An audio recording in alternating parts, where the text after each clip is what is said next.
ही ब्याज तथा साधारण ब्याज के अंतर वाले प्रश्न, यानी कभी कभी अंतर 2 वर्षों का दे देता है और कभी कभी अंतर 3 वर्षों का दे देता है। तो पहले हम लोग 2 वर्षों के अंतर वाले प्रश्न पढ़ लेते हैं, उसके बाद 3 वर्षों के अंतर वाले प्रश्न को बनाएंगे। तो 2 वर्षों का यदि अंतर दिया हो, यानी चक्रवृद्धि ब्याज और साधारण ब्याज का 2 वर्षों का अंतर दिया हो, तो यहाँ से हम मूलधन का मान भी निकाल लेंगे और दर दोनों का मान निकाल सकते हैं। प्रश्न में किसी एक का मान दिया रहना चाहिए। तो यदि 2 वर्षों का अंतर दिया हो तो अंतर बराबर PR² बटा में 100 का स्क्वायर। ये 2 वर्षों के अंतर के लिए हमारा फॉर्मूला है। इस पे एक क्वेश्चन बना लेते हैं हम। किसी धनराशि के 8% वार्षिक ब्याज की दर से 2 वर्ष के चक्रवृद्धि ब्याज तथा साधारण ब्याज का अंतर 640 रुपया है। यानी दर दे दिया है 8%, समय दे दिया है 2 वर्ष और अंतर दे दिया है 640 रुपया।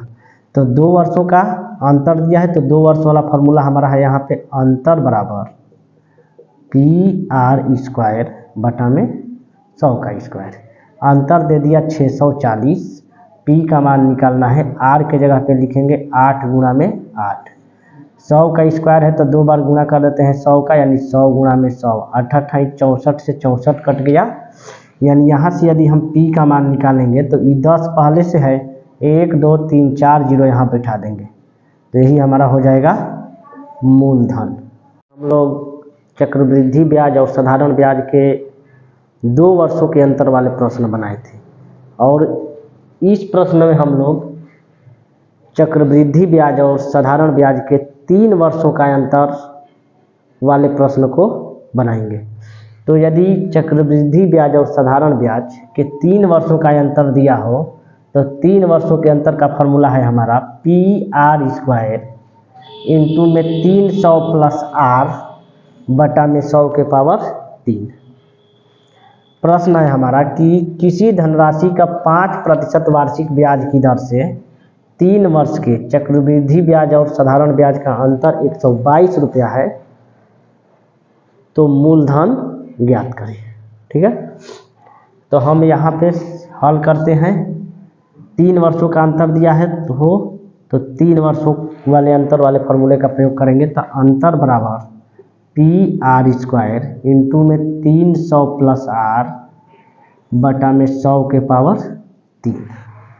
अंतर का मान दे दिया है 122, P का मान निकालना है, R के जगह पे लिखेंगे 5 गुणा में 5, यहाँ पे गुणा लगाकर 300 अब प्लस R को जोड़ देना है, R है हमारा 5, अब बटा में लिख देंगे 100 गुणा में 100 गुणा में, क्योंकि पावर में 3 है तो 3 बार गुणा करेंगे।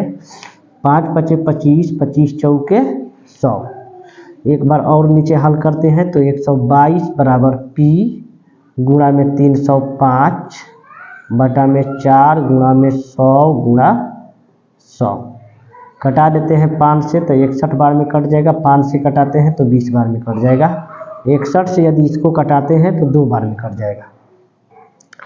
यानी यदि हम P का मान निकालें तो हमारा P बराबर निकल जाएगा, तिरछा गुणा करेंगे तो 2 गुणा में 4 गुणा में 20 गुणा में 100,